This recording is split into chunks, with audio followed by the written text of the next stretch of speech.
রাশির এপ্রিল মাসটা কেমন যাবে? কন্যা রাশির মানুষ এপ্রিল মাসে কি কি পাবেন? আমি প্রত্যেক মাসে রাশিফল বিচার করি, আপনারা জানেন। দেখুন, রাশিফল যখন আমরা বলি পার্টিকুলার একটা তো টাইম স্প্যান থাকে। তো এপ্রিল মাস অর্থাৎ এই যে 30টা দিন আপনার কেমন যাবে, এই সময়ের মধ্যে আপনি কি কি পেতে পারেন, কোনো বিপদ থাকছে কিনা আপনার জন্য, পুরোটাই কিন্তু আলোচনা করব। অ্যাকচুয়ালি যখন আমরা কোনো দৈনিক রাশিফল বিচার করি বা সাপ্তাহিক রাশিফল বিচার করি বা মাসিক রাশিফল বিচার করি, যখন বা বাৎসরিক রাশিফল বিচার করি, বিচারটা কিন্তু সবসময় হয় জানবেন সেই সময় গ্রহের পজিশন অনুযায়ী। অর্থাৎ এখন তো ট্রানজিট, এখন বর্তমানে কোথায় কোন গ্রহ রয়েছে সেটাকে আমরা বলি ট্রানজিট। অর্থাৎ গোচরে যে সকল গ্রহ আছে সেই অনুযায়ী কিন্তু প্রত্যেকটা রাশির কিন্তু ভাগ্যফল বিচার করা হয়। তো যেহেতু আমরা এপ্রিল মাসটা আলোচনা করছি, তো কন্যা রাশির এই এপ্রিল মাসে কি কি পাবেন, কোনো সুখবর আপনার থাকছে কিনা, এপ্রিল মাসে আপনার বাড়তি কিছু সতর্কতার প্রয়োজন আছে কিনা, টোটালটাই কিন্তু আলোচনা করবো যারা যারা কন্যা রাশির মানুষ আছেন। তো কন্যা রাশির ক্ষেত্রে বলি, রাশিতে কিন্তু আপনার রাশিতে কিন্তু বর্তমানে কেতু বসে আছে, মেষ রাশিতে বর্তমানে কোনো গ্রহ নেই, বৃষ রাশিতে বৃহস্পতি বসে আছে, মিথুনে কিন্তু বর্তমানে আমি যখন ভিডিও করছি এখন মঙ্গল বসে আছে, কিন্তু মঙ্গল 3 তারিখে কর্কট রাশিতে গোচর করবে। অর্থাৎ আমরা দেখতে পাচ্ছি এপ্রিল মাসটা কিন্তু পুরো মঙ্গল কর্কট রাশিতেই থাকবে।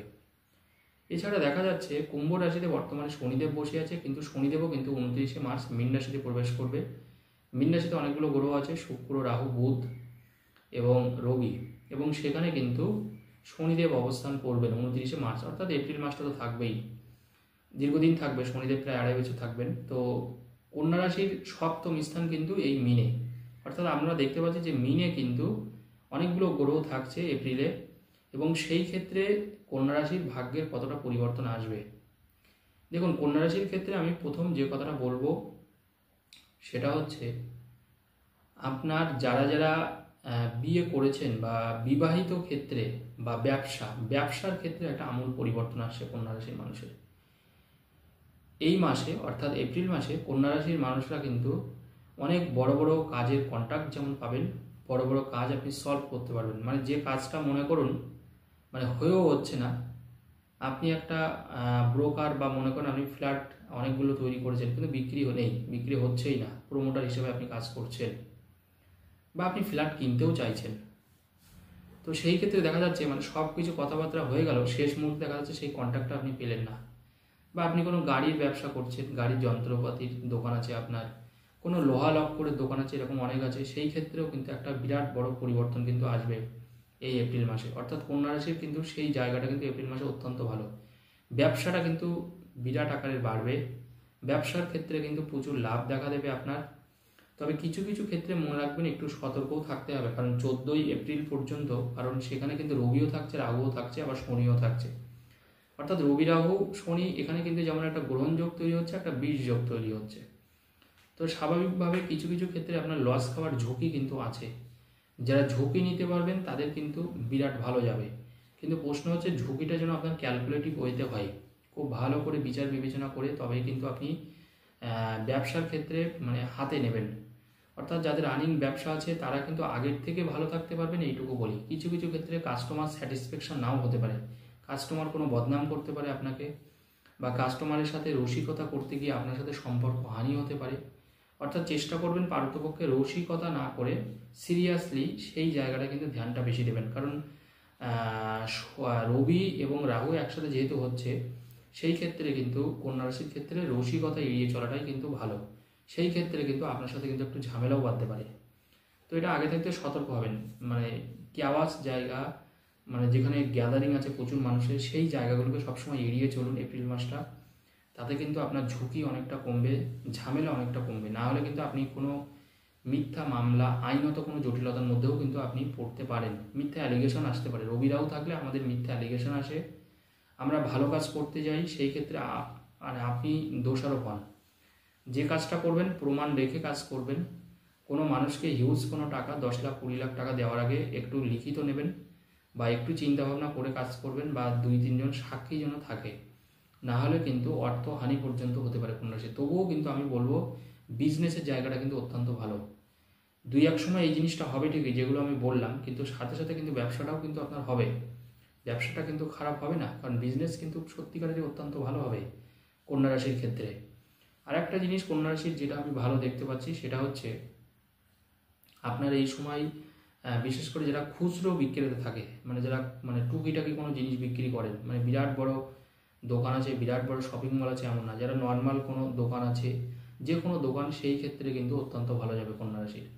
অর্থাৎ নর্মাল জিনিসের দেখবেন দামটা বাড়বে। আর একটা কথা বলবো, রাস্তাঘাটে কিন্তু অত্যন্ত সাবধানে থাকতে হবে কন্যা রাশির এই মাসটা। অর্থাৎ আপনি বাইকে যাচ্ছেন ফ্যামিলি নিয়ে বা নিজেও যাচ্ছেন কর্মস্থানে, সেই জায়গাটা কিন্তু অত্যন্ত সাবধান বা সতর্কতার সাথে রাস্তা পারাপার করবেন বা চলবেন, না হলে কিন্তু আচমকা কোনো ছোটোখাটো কোনো পথ দুর্ঘটনা কিন্তু ঘটতে পারে কন্যা রাশির ক্ষেত্রে। কারণ শনি রাহু একসাথে হচ্ছে, আবার সেখানে রবিও থাকছে, সেই ক্ষেত্রে কিন্তু বিশেষ করে কর্মস্থানে যাওয়ার ক্ষেত্রে, বেড়াতে যাওয়ার ক্ষেত্রে কিন্তু এই জায়গাগুলো সাধারণত আমাদের ঘটিয়ে দেয়। আর একটা কথা বলবো, যারা বিদেশে বসবাস করছেন বা বিদেশে আছেন কন্যা রাশির মানুষ যদি আপনি থাকেন, তাদের কিন্তু কাজের জায়গায় কোনো ডিস্টার্ব আসতে পারে। যারা মানে প্রবাসী হিসাবে থাকছেন বা কাজ করছেন, কর্মস্থানকে কেন্দ্র করে কিন্তু কোনো জটিলতা তৈরি হতে পারে। যারা মনে করুন মাঝখানে কোনো মিডিয়েটর হিসেবে কাজ করেন, যারা মিডিয়েটর হিসেবে কাজ করেন, মানে আপনার কাজ এই পার্টির সাথে ওই পার্টিকে মিলিয়ে দেওয়া, এরকম যারা মিডিয়েটর হিসেবে কাজ করছেন তাদের কিন্তু এই মাসটা বাম্পার যাবে কন্যা রাশির মানুষ, তাদের কিন্তু অত্যন্ত ভালো যাবে। তবে মনে রাখতে হবে, সব থেকে বড় কথা হচ্ছে রাশিতে কিন্তু আপনার কেতু বসে আছে এবং সপ্তমে রাহু বসে আছে। কন্যা রাশিতে কেতু কিন্তু দীর্ঘদিন ধরে আছে এবং এপ্রিল মাসটাও থাকবে, আর বেশি দিন থাকবে না, কারণ মে মাসে হচ্ছে পরিবর্তন হবে। তো এই এপ্রিল মাসটাও যেহেতু থাকবে, আমি বলে দিই কন্যা রাশির ক্ষেত্রে যদি রাশিতে যদি কেতু থাকে, সবসময় মনে রাখবেন মাঝে মাঝে কি করে আমরা অনেক সময় কিন্তু ভুল কাজটা করে ফেলি, আমাদের দ্বারাই কিন্তু ভুল জিনিসটা কিন্তু হয়ে যায়, এবং আমরা কি করি, আমরা অনেক সময় ফেঁসে যাই বা হঠাৎ করে কোনো ঝামেলা আমাদের সামনে তৈরি হয়। তো উপস্থিত বুদ্ধি যদি আপনি কাজে লাগাতে পারেন, সেই ক্ষেত্রে আমার মনে হয় অত্যন্ত ভালো হবে, যেহেতু কেতু বসে আছে। তো কারণ কেতু হচ্ছে দেখুন হঠাৎ হঠাৎ করে আমাদেরকে সমস্যাও যেমন তৈরি করে, আবার ভালো জিনিসও করে, সেই জন্যে কিছু ফাটকা ইনকামও কিন্তু এই মাসে আপনার কাছে আসবে। যারা ফাটকা ইনকামে কাজ করছেন, যারা স্টক মার্কেটে কাজ করেন, তারা বিনিয়োগ পরামর্শদাতার সাথে আলোচনা করেই কাজ করবেন, কারণ এই সময় কিন্তু কন্যা রাশির কিন্তু stock market, bond, real estate এইগুলো কিন্তু খুব ভালো দেখাচ্ছে। যারা অভিনয়তে কাজ করছেন বা মানে সিনেমা জগতে আছেন বা সিরিয়ালের জগতে আছেন, তাদের কিন্তু কাজটা কিন্তু মোটামুটি হবে, তাদের কিন্তু খুব বেশি ভালো আমি পাচ্ছি না, তাদের কিন্তু মোটামুটি হবে। তবে কাজের চাপটা বাড়বে, কাজ আপনি থাকবে, কাজ চলে যাবে তা না, কিন্তু কাজের দেখবেন স্যালারিটা কম হবে, পরিশ্রম বেশি হবে। অর্থাৎ যে চরিত্রে আপনি চাইবেন সেই চরিত্রের জন্য দেখবেন আপনাকে যদি সিলেকশন করা হয়, তার জন্য দেখবেন আপনার দামের সাথে ওটা মিলছে না। যারা মিডিয়াতে কাজ করছেন, কিছু অ্যালিগেশন আপনার উপরে আসতে পারে, চাপ তৈরি হতে পারে উপর মহল থেকে। যারা মিডিয়াতে কাজ করছেন বা ইউটিউবে কাজ করছেন বা অনলাইন সংক্রান্ত কাজ করছেন, অনলাইনে যারা কাজ করেন তাদের ক্ষেত্রে কিন্তু ভুল হওয়ার সম্ভাবনা আছে, তাই কাজ করার সময় খুব সাবধানে কাজ করবেন। তাদের কিন্তু কোনো হঠাৎ করে কোনো একটা ভুল হলো, কেউ একজন কোনো ফর্ম ফিল আপ করছে বা কোথাও টাকা পাঠাচ্ছে, সেই ক্ষেত্রে আপনি হয়তো বাই সিলি মিস্টেক করে অন্য জায়গায় টাকাটা পাঠিয়ে দিলেন, এই জায়গাটা কিন্তু কন্যা রাশির ক্ষেত্রে কিন্তু আমি দেখতে পাচ্ছি। পারিবারিক দিক থেকে আমি বলবো স্বামী স্ত্রীকে আরও নমনীয় হওয়া উচিত, একে অপরের সাথে নরমভাবে কথা বলুন, ইগোটা তৈরি করবেন না, তাহলে কিন্তু সমস্যা তৈরি হবে। ইগোটা কিন্তু একদম নয়। স্বামী স্ত্রীর আপনার যদি কন্যা রাশি হয়, আপনি যদি স্বামী হন, সেই ক্ষেত্রে স্ত্রীর শরীর খারাপের একটা ব্যাপার থাকবে।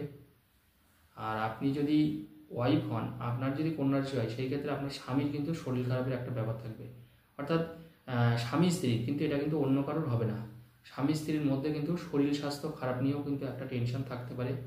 বাড়ির অন্য কোনো সদস্যের এই সময় কিন্তু শরীর খারাপ থাকতে পারে কন্যা রাশির, সেটা এপ্রিল মাসেও থাকবে, কিছুটা হয়তো রিকভারি করবেন, কিন্তু বাড়ির কিন্তু অন্য সদস্যদেরও কিন্তু শরীর খারাপ থাকতে পারে। স্বামী স্ত্রী অভিমান করে একে অপরকে ছেড়ে চলেও যেতে পারে। তো সেই জায়গাটা কিন্তু যদি ভালো ব্যবহার করা যায়, কন্যা রাশির ক্ষেত্রে আমি দেখেছি, সত্যি কথা বলতে বিবাহিত জীবনটা খুব বেশি ডিস্টার্ব করে না। যখন ভারী কোনো গ্রহের সমস্যা তৈরি হয় বা তাদের চার্টে যদি মূল হরস্কোপে যদি দেখা যায়, জন্মকালীন হরস্কোপে কোনো তার বিবাহের জায়গাটা পুরো ড্যামেজ হয়ে গেছে, নচেত কিন্তু কন্যা রাশির সত্যি কথা বলতে বৈবাহিক জীবন কিন্তু মোটামুটি ভালো। যেমন অনেক রাশির দেখুন বিবাহিত জীবন খুব একটা ভালো না, এমনকি তাদের ডিভোর্স হয়, স্বামী স্ত্রীর মধ্যে মিল থাকে না, দাম্পত্য অশান্তি বাধে। কন্যা রাশির ক্ষেত্রে কিন্তু এই জিনিসটা আবার খুব বেশি হয় না। তো কন্যা রাশির মানুষ তারপরেও একটু সাবধানে থাকতে আমি বলছি, এই কারণেই, যেহেতু খারাপটা যাতে না হয়। কন্যা রাশির মানুষরা এই মাসে যদি গাছ লাগাতে পারেন বিরাট ভালো হয়, বুধের জায়গাটা খুব স্ট্রং হয়, কারণ যেহেতু দেখুন রাশিটা তো বুধের রাশি, তো তো কন্যা রাশিতে আপনার কেতু বসে আছে। আপনারা মা ছিন্নমস্তার কোনো মন্ত্র একটু জপ করলে ভালো হবে, এবং মা ধূমাবতীর মন্ত্র আপনারা জপ করতে পারেন। যে কোনো একটা মন্ত্র আপনারা জপ করতে পারেন, মা ধূমাবতীর মন্ত্র জপ করতে পারেন, অথবা মা ছিন্নমস্তার মন্ত্র জপ করতে পারেন, সেই ক্ষেত্রে ভালো হবে। আর সবসময় কন্যা রাশির মানুষরা চেষ্টা করবেন ছাদ বাগান করার। রাস্তাঘাটে যেখানে জায়গা পাবেন একটু গাছ লাগানোর চেষ্টা করবেন। মাসে যদি আপনি 5টা গাছ পারেন, কমপক্ষে আপনি 5টা গাছ লাগিয়ে দিন। সেটা আপনার নিজের জমিতে হতে পারে, অন্য কারোর জমিতে বা রাস্তায় আপনি গাছ লাগান, বৃক্ষরোপণ করুন। এটার সাথে কিন্তু কন্যা রাশির মানুষের কিন্তু ভাগ্যের কিন্তু ভালো হওয়াটা অনেকটাই জড়িত। তাই যারা যারা প্রচণ্ড সমস্যায় আছেন, গাছ লাগান। আপনি একবার একটু লাগিয়ে দেখুন না, তারপরে আপনি বুঝতে পারবেন যে কথাটা আমি বললাম সেই কথাটা কতটা মূল্যবান কথা আপনাদের বললাম। ধন্যবাদ, সকলে ভালো থাকুন।